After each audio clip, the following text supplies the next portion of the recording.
Hello दोस्तों, आज की कहानी है माँ पिता ने खेला वही खेल जो उनके बेटे को मौत के मुंह तक ले गया। भाग दो। दोस्तों, हर सप्ताह सोमवार बुधवार शनिवार आपसे मिलेंगे एक नई कहानी के साथ शाम 4 बजे। प्रकाश जी कुमुद जी को बोले कि कुमुद, मन को सबक उसकी भाषा में ही सिखाना पड़ेगा कि डर क्या होता है, अपने के खोने का एहसास क्या होता है। कुमुद जी अपनी पति की बातों को बखूबी समझी और उसे करने के लिए तैयार हो गई। इधर मन का फ़ोन बनकर आ गया था, लेकिन प्रकाश जी अपनी योजना के तहत उसे मन को नहीं दिया। मन के बार बार पूछने पर प्रकाश जी बोले कि मोबाइल का कुछ पार्ट टूट गया है जिसे बदलना पड़ेगा। वह पार्ट्स अभी है नहीं और उसे मंगाने में 2-3 लगेंगे। तब तक तुम माँ का फ़ोन यूज किया करो। इधर कुमुद और प्रकाश जी समान बनी रहीं। इधर कुमुद जी अपनी फ़ोन पर वही गेम डाउनलोड की। कुमुद जी ज़्यादातर मन के कमरे में या मन के कमरे के ठीक सामने हॉल में रखे सोफे पर बैठती थी, जिससे मन उसे साफ साफ देख सके कि कुमुद जी क्या कर रही है। 2 दिन ऐसे ही चला जैसे हमेशा से चल रहा था, लेकिन मन एक बात को बहुत नोटिस कर रहा था। उनके माँ में एक अजीब सा बदलाव तेजी से आ रहा था। उसने देखा कि जो कुमुद जी अपने बेटे के पीछे दिन भर लगी रहती थी, पड़ी रहती थी, क्या खिलाना, क्या करूं, तुम उठे तो तुम्हें पकड़ दूं, तुम बैठो तो मैं पकड़ कर सहारा दूं, तुम यह कहो तो मैं कर दूं, वह अब अपने बेटे की तरफ उतना ध्यान ना देकर अपने फ़ोन पर ज़्यादा ध्यान दे रही थी। फ़ोन देखते देखते कभी खुशी से बीच में उछल जाती और किलकारी मारती। ऐसा लगता जैसे कितना खुशी की बात हो गई है। जब मन अपनी माँ से पूछता, क्या हुआ माँ, क्या कर रही हो, बहुत देर से फ़ोन पर हो आप, इतना देर से लगातार फ़ोन पर देख रहे हो, देखो आपकी आंखों के नीचे काले घेरे आ गए हैं, आप इतना देर तक लगातार देखोगे तो आंख से पानी आने लगेगा।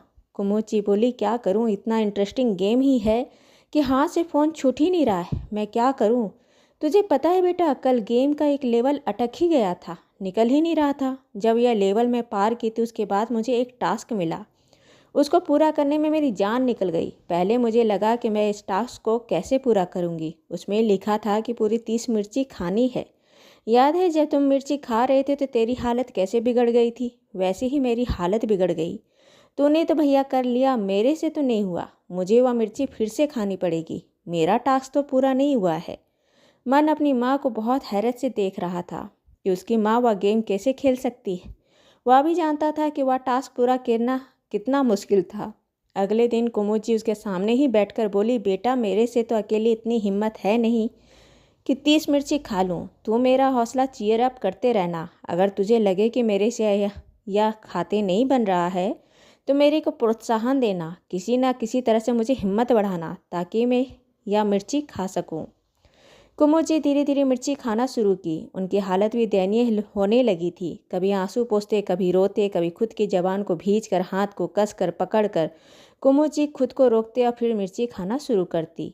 आज पहली बार मन को अपनी माँ की दयनीय हालत देखकर रोना आ रहा था। कितना मुश्किल था उसके लिए अपनी माँ को इस तरह की हालत में देखने के लिए। मन चाहता था कि उसकी माँ हरी मिर्च नहीं खाए या गेम खेलना छोड़ दे। मन कितनी बार अपनी माँ को रोका, माँ छोड़ दो, सड़ा गेम है, इसके पीछे ऐसे खुद की सेहत खराब करना, खुद को परेशान करना ठीक नहीं है। लेकिन कुमुद जी नहीं मानी। कुमुद जी सारी मिर्ची खा ली। उसके बाद फिर वह फ़ोन पर गेम खेलने में बिजी हो गई।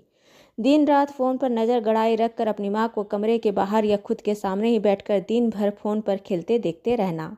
मन अपनी माँ के शरीर को देख रहा था। कुमुद जी का एक उम्र हो चुका था। मन अपनी माँ को देख रहा था कि इसकी माँ ढंग से खाना पीना नहीं कर रही है और कई बार दवाई भी लेना भूल रही है। एक दिन कुमुद जी मन के कमरे में ही बैठे बैठे गेम खेलते खेलते ही सामने में बेहोश होकर गिर पड़ी। मन की ऐसी हालत नहीं थी कि वह उठकर अपनी माँ को उठा पाता, लिहाजा वह जोर जोर से चिल्लाने लगा। घर के पड़ोस में से दूसरा इंसान जो मन की चीख को सुना, मन की चिल्लाने की आवाज़ सुना, तो वह दौड़ता हुआ आया, कुमुद जी को पकड़कर उठाया, पानी की छींटे दिए, उन्हें होश में लाया। होश में आने के बाद थोड़ा देर पास में रहने के बाद पड़ोसी चला गया। पड़ोसी के जाने के बाद कुमुद जी फिर से फ़ोन पकड़कर बैठ गई। वह खेलने लगी। वह बहुत ही चिंतित भाव से अपनी बेटी की तरफ देखते हुए बोली, देखना बेटा, यह गेम एक लेवल पर ही अटक गया है। यह लेवल मेरे से क्लियर ही नहीं हो रहा है, कब से मैं ट्राई कर रही हूँ, क्लियर ही नहीं हो रहा है। मन ने उसे बहुत समझाया, माँ ऐसा मत करो, थोड़ा देर ब्रेक ले लो, अभी तुरंत आप बेहोश हो गए थे, ऐसे तुरंत गेम खेलेंगी तो फिर आपकी हालत ख़राब हो जाएगी। लेकिन कुमुद जी इसकी बात को सुन नहीं रही थी। मन को थोड़ा नींद आने लगी थी क्योंकि दवाइयों का असर भी था। थोड़ी देर बाद मन सोकर उठा। उसने देखा कि कुमुद सामने की दीवार पर एकटक नज़र गड़ाए बिना पलक झपकाए देखे जा रही है। मन बोला, माँ यह क्या कर रहे हो? कुमुद बोली, यह मेरा टास्क है, मुझे बिना पलक झपकाए 25 मिनट तक देखना है। मन उन्हें एकटक देखते रहा। मन देखा कि कुमुद की आंखों से आंसू आने लगे। कुमुद के पहले एक आंख से आंसू आ रहे थे, फिर दोनों आंख से आंसू आने लगे। मन कुमुद को बोला, बहुत बोला, लेकिन कुमुद नहीं मानी। अपना टास्क पूरा किए बिना उसको छोड़ी नहीं। टास्क पूरा करने के बाद वह बच्चों की तरह उछल उछल कर नाची, मैंने कर लिया, मैंने कर लिया। अब मन को बहुत चिंता होने लगी, क्योंकि उसे पता था कि अगला लेवल को पार करने के बाद उन्हें क्या टास्क मिलने वाला है। वह टास्क था तीसरी मंजिल से कूदने का। अब वह इस बात को सोच के ही सिहर गया। वह तो अपनी जोश में तो खुद कूद गया था, लेकिन अपनी माँ का तीसरी मंजिल से कूदने के नाम पर उसे बहुत डर लग रहा था। मन ही मन कहा, माँ की कहीं जान चली गई तो, माँ के पैर टूट गए तो, कमर की हड्डी टूट गई तो क्या होगा मेरा? माँ को कुछ हो गया तो हम कैसे रहेंगे? हमारा पूरा परिवार का क्या होगा? मेरा क्या होगा? पापा का क्या होगा? जैसे हजारों सवाल उसके पास आ गए। उसने अपने पिता को फ़ोन किया और अपने पिता को फ़ोन करके बुलाया। जब प्रकाश जी घर आए तो उसने बहुत रोते हुए अपने पिता को बोला कि माँ ऐसा खेल खेल रही है और अगला टास्क यह है कि उन्हें तीसरी मंजिल से कूदना है। मुझे बहुत डर लग रहा है पापा, मुझे बहुत डर लग रहा है, कहीं हम माँ को खो ना दें। आप कुछ करो पापा, आप कुछ करो।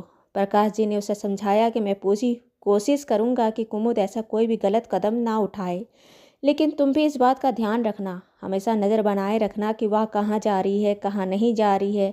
अगर बहुत देर तक तुम्हें घर में नहीं दिखे तो मुझे इन्फॉर्म करना।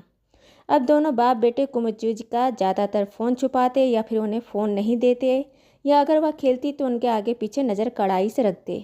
जो चिंता में कुमुद और प्रकाश जी को कभी अपने बेटे के लिए थी, वही चिंता में अब मन था कि उनकी माँ से कोई गलत कदम ना उठ जाए।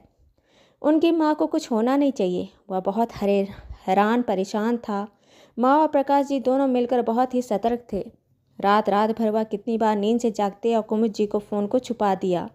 प्रकाश जी और मन दोनों अक्सर बात कर हल निकालने की कोशिश करते। आखिरकार दोनों एक तरीका ढूंढ निकाला।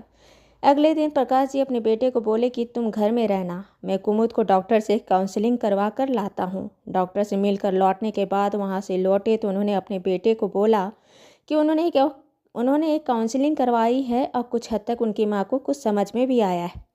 शायद 2-3 बार की काउंसलिंग में सब कुछ ठीक हो जाए। मन को थोड़ी राहत मिली। 2-3 दिन में प्रकाश जी कुमुद को लेकर घर से बाहर निकलते और कुछ 2-3 घंटे बाद वापस आते। वह अपने बेटे को बताते कि आज की काउंसलिंग अच्छी रही, तेरी माँ को थोड़ा और अच्छा समझा पाए हैं। शायद उसकी माँ बातें समझ पा रही है कि उसका बेटा कितना चिंतित है, कितना परेशान है।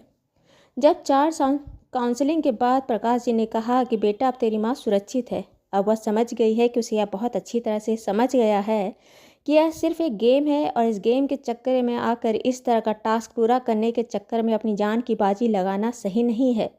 उसके पीछे अपने परिवार को ख़त्म करना, तबाह करना सही नहीं है। वह इस बात को समझ गई है। वीडियो गेम का जीवन के हकीकत से कोई वास्ता नहीं है। वह इस बात से अंतर को समझ गई है। अब हम यह टेंशन से बाहर आ चुके हैं। कुमुद जी पूरी तरह से ठीक है। मन उस दिन बहुत बिलख के अपने पिता के गले लग के रोने लगा। बोला कि मैं बहुत डर गया था, आपको बता नहीं सकता कि मैं इतना दिन कैसे मुश्किल भरे हालात में रहा। मैं बता नहीं सकता कि मुझे कितना अंदर से डर लगता था। ऐसा लगता था कि पता नहीं आज मैं अपनी माँ को कहीं आखिरी बार तो नहीं देख रहा हूँ, कहीं मैं अगली बार उसे देख पाऊँगा कि नहीं देख पाऊँगा। मैं बहुत डर गया था पापा, मैं बहुत डर गया था। मैं माँ से बहुत प्यार करता हूँ। प्रकाश जी ने उसको पीठ को थपथपाया और उसके साथ बैठ गए। दोनों शायद ज़िंदगी में पहली बार पिता बेटे साथ बैठे थे।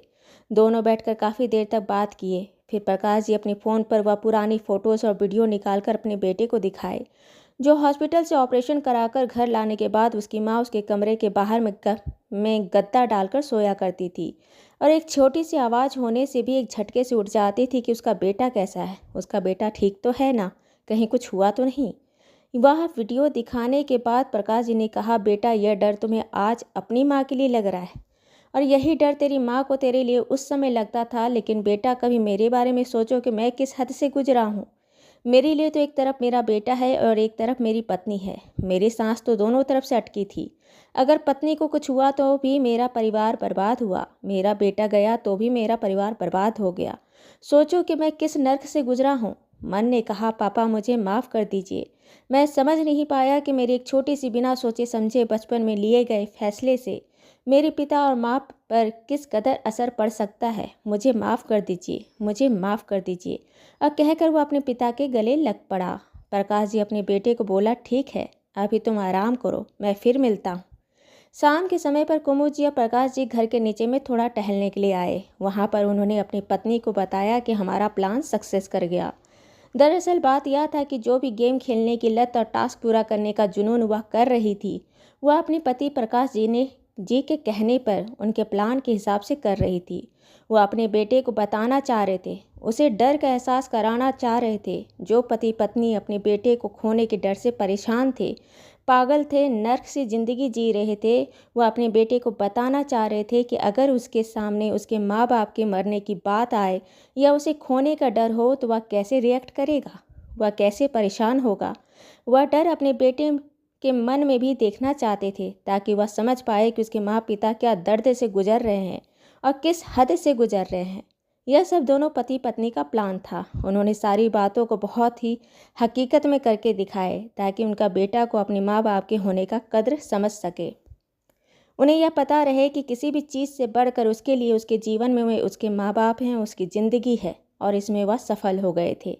बस एक ही बात था कि वह अपने बेटे को यह बात नहीं बता रहे थे कि उन्होंने जो भी किया वह एक प्लान के तहत किया।